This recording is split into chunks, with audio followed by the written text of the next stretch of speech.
వీక్షకులందరికీ నమస్కారం. జూలై మాసంలో మిథున రాశి వారికి ఏ విధమైనటువంటి ఫలితాలు కలగబోతూ ఉన్నాయో మనం ఈ కార్యక్రమం ద్వారా తెలుసుకుందాం.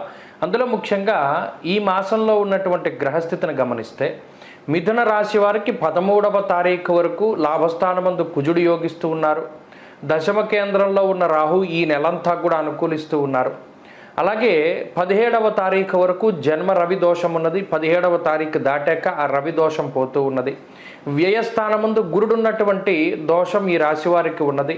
అలాగే శని భాగ్యస్థానమందు ప్రతికూలంగా ఉన్నారు. అంటే ప్రధానంగా చూసుకున్నప్పుడు 13వ తారీఖు దాటిన తర్వాత 12వ కుజుని యొక్క దోషం, అంటే 12వ స్థానంలో కుజుడున్నటువంటి దోషం కూడా ఈ రాశి వారికి వస్తుంది. కాబట్టి 13వ తారీఖు మునుపే కొంత ఎక్కువ గ్రహాల తాలూకు అనుకూలతలు అనేటువంటిది మిథున రాశి వారిలో కనబడుతూ ఉన్నాయి. కుజుడు, రాహువు, చంద్రుడు, శుక్రుడు, బుధుడు ఈ గ్రహాల తాలూకు అనుకూలతలు ఈ నెలలో ప్రధానంగా ఉన్నాయి. 17వ తారీఖు వరకు జన్మరవి దోషం ఉంటుంది. 17వ తారీఖు దాటాక ఆ దోషం పోతుంది. ఈ ఒక్క విషయాన్ని కూడా దృష్టిలో పెట్టుకోవాలి. అయితే ఈ గ్రహస్థితి వల్ల ఆర్థికపరమైనటువంటి విషయాలను కనుక మనం పరిశీలన చేస్తే ఆర్థికంగా ఈ మాసం మిశ్రమంగానే ఉంటుంది. అంటే అంత బాగా ఉన్నట్టు కాదు, అంత బాగా లేకపోయినట్టు కాదు.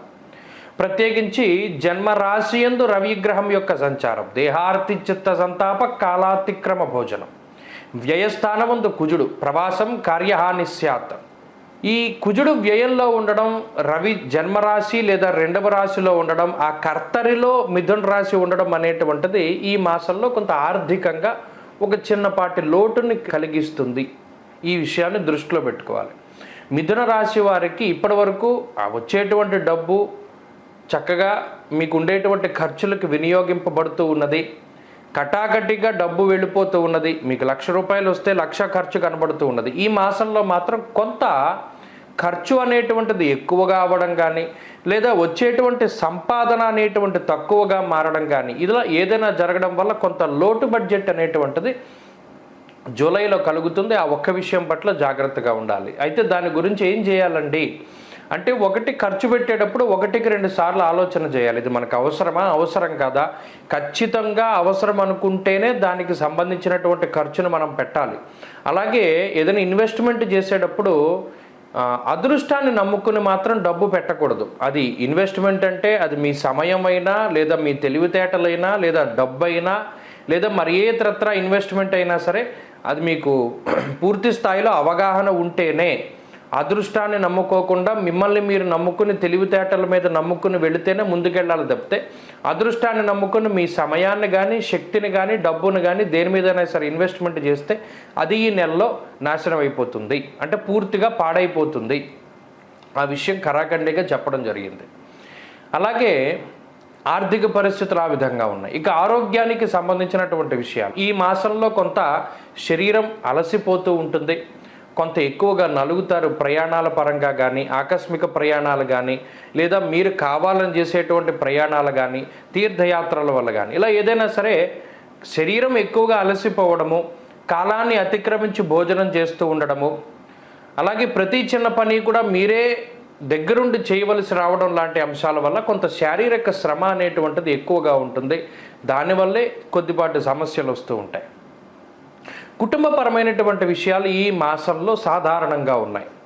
అనగా వాటి పరంగా అంత ఇబ్బంది ఉండదు, అలానే అంత ప్రయోజనం కూడా మీకేమీ ఉండదు. సామరస్యంగా, సానుకూలంగా అది సాగుతూ ఉంటుంది.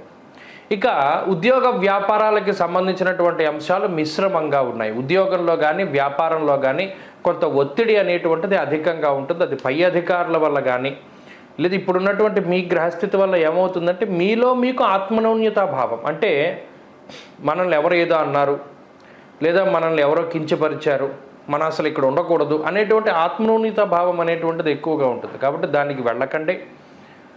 ఆత్మస్థైర్యంతో ముందడుగు వేయండి. ప్రతిదీ కూడా మంచిగానే జరుగుతూ ఉంటుంది. ఇక విద్యార్థులకి గ్రహస్థితి కొంత వ్యతిరేకంగా ఉంది కాబట్టి ఆచితూచి ముందుకు వెళ్ళాలి. గురువుల యొక్క అనుగ్రహం అవసరం. ఎందుకంటే ఏకాగ్రత లోపం అనేటువంటిది ప్రస్ఫుటంగా కనబడుతూ ఉన్నది. ఇక స్త్రీలకు ప్రత్యేకించి ఈ గ్రహస్థితి ఈ జూలై నెలలో మిథున రాశికి సంబంధించినటువంటి స్త్రీలు కొంత ఆరోగ్యపరమైనటువంటి శ్రద్ధ అవసరం వారికి. ఉద్యోగ వ్యాపారాలు చేస్తూ ఉండేటువంటి స్త్రీలకు మాత్రం ప్రత్యేకించి స్థానచలనానికి అవకాశం ఉంటుంది. అలాగే ఖర్చులు పెరగడానికి అవకాశం ఉంటాయి. ఇక మిథున రాశి వారు ఈ నెలలో మరింత అనుకూలమైనటువంటి ఫలితాలని సాధించడానికి ఎక్కువగా సూర్య ఉపాసన చేస్తూ ఉండాలి. ప్రతిరోజు ఉదయం లేవగానే ఆదిత్య హృదయ స్తోత్ర పారాయణం చెయ్యాలి. ఆదివారం నాడు ప్రత్యేకించి సూర్యోదయానికి ముందే నిద్రలేచి స్నానం చేసుకుని సంధ్యావందనాది కర్మలన్నీ కూడా నిర్వర్తించుకొని సూర్యుడు ఉదయిస్తూ ఉన్నప్పుడే చక్కగా ఆయన ఆ ఉదయ కిరణాలు మీ మీద పడేటట్టుగా నుంచుని ఆదిత్య హృదయాన్ని పూర్తిగా సాంగోపాంగంగా పారాయణ చేసి ఒక రాగి చెంబులో కొన్ని అక్షతలు, పసుపు, కుంకుమ పోసి ఆ రాగి చెంబులో పూర్తిగా నీళ్లను నింపి ఆ నీటిని సూర్యుడికి అభిముఖంగా అర్ఘ్యం కింద వదిలిపెట్టాలి. అలా గనక వదిలిపెడితే ఈ గ్రహదోషాలన్నీ కూడా నివారింపబడతాయి. ఆ ఒక్క పని కొంత పాటించడానికి ప్రయత్నం చేయండి, మంచి ఫలితాలు సంప్రాప్తమవుతాయి. స్వస్తి. ఓం శ్రీమాత్రే నమః. వీక్షకులందరికీ నమస్కారం. వారాహి అమ్మవారు అంటే ఎవరు, ఎలా ఆవిర్భవించారు? మనందరికీ వారాహి అమ్మవారు అంటే ఆమె రూపము, ముఖము, వర్చస్సు, అలాగే అమ్మవారు చేత్తో పట్టుకునేటువంటి ఆయుధాలు, హలము, నాగలి, ఇటువంటివన్నీ మనకి కనబడుతూ ఉంటాయి. అయితే చాలామందికి తెలియనటువంటి ఒక విషయం ఏమిటి అంటే లలితా సహస్రనామం ఎవరైనా చదువుతూ ఉంటే వాళ్ళకి తెలుస్తూ ఉంటుంది. మనం సాధారణంగా శంకర భగవత్పాదులు కానీ లేదా మరి ఏ ఇతరత్ర భగవత్ స్వరూపులైనా సరే ఒక దేవతని స్తుతించేటప్పుడు ఆపాద మస్తకం స్తుతిస్తారు. అంటే పాదాల దగ్గర నుండి తలకాయ వరకు కూడా వారి యొక్క ఆ స్తుతి, అంటే వారి యొక్క స్థితి ఏ విధంగా ఉన్నది, వారు ఇన్ని హస్తాలు కలిగి ఉన్నారు, లేదా వారు ఈ రకంగా ఉన్నారు, ఆ రకంగా ఉన్నారని కింద నుండి పైకి వర్ణన ఉంటుంది. కానీ లలితా సహస్రనామంలో అలా ఉండదు వర్ణన. అమ్మవారి నామాలు గనక చూస్తే శ్రీమాత, శ్రీ మహారాజ్ఞి, శ్రీమత్ సింహాసనేశ్వరి, చిదగ్నికుండ సంభూత, దేవకార్య సముద్యత, ఉద్యద్భాను సహస్రాభ, చతుర్బాహు సమన్విత, అంటే కిరీటం దగ్గర నుండి కనబడుతున్నాయి మనకి వర్ణన. అంటే అక్కడ మీరు గమనించవలసిన విషయం ఏంటి అంటే చిదగ్నికుండ సంభూత, చిద్ అగ్ని. చిదగ్ని అంటే ఏంటంటే సచ్చిదానంద స్వరూపమైనటువంటి పరమాత్మ యొక్క తేజస్సు ఏదైతే ఉన్నదో అది చిదగ్ని. ఆ అగ్నిగుండం అంటే పరమాత్మ యొక్క తేజస్సు.